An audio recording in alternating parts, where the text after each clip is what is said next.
Hi there guys, in this video I will show you how to add music to Instagram story.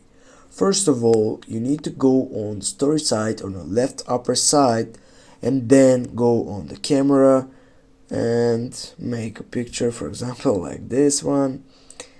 And after that you need simply to go on your right upper side. Here as you can see you have to draw something, for example like this one.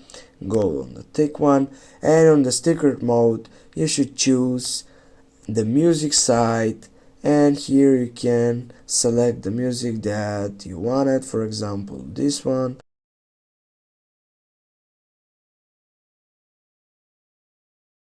Okay, and you need to wait some time for loading.